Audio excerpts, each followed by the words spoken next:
Pakistan stock exchange में कारोबारी हफ्ते में मुस्बत रुझान रहा। 100 इंडेक्स एक हफ्ते में 7,696 पॉइंट्स इजाफे से 1,09,053 पॉइंट्स की सतह पर पहुंच चुका है।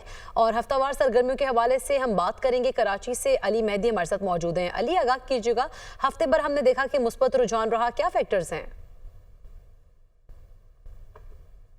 जी बिल्कुल, मुल्की मुस्बत माशी अशारियों का स्टॉक मार्केट पे मुस्बत असर नज़र आ रहा है और शरह सूद में मुतवक्को कमी और करंट अकाउंट मुसलसल चौथे महीने सरप्लस रहने के साथ साथ दीगर पॉजिटिव न्यूज़ की वजह से स्टॉक मार्केट में मुल्की और गैर मुल्की सरमायाकारी का सिलसिला जो है पूरे हफ्ते जारी रहा और बड़ी स्ट्रॉन्ग जो है इंस्टीट्यूशन बाइंग देखी गई, जिसके नतीजे में 100 इंडेक्स में हफ्ते के दौरान जो है 7,696 पॉइंट्स का बड़ा इजाफा जो है रिकॉर्ड किया गया है। और उसके नतीजे में 100 इंडेक्स जो है 1,09,053 पॉइंट्स की तारीखी बुलंद तरीन सतह पर बंद हुआ है, जबकि एक हफ्ते के दौरान इंडेक्स की 1,09,478 पॉइंट्स की जो है बुलंद तरीन सतह रिकॉर्ड की गई और हफ्ते के दौरान ही कम तरीन सतह 1,01,921 पॉइंट रही थी। हफ्ते के दौरान हम देखें तो वॉल्यूम जो है बहुत आउटस्टैंडिंग हुए हैं। तकरीबन 8,41 अरब हिस्से के सौदे जो हैं 274 अरब रुपए मालियत में तय हुए हैं, जबकि हफ्ते के दौरान जो है हिस्से बाजार की मालियत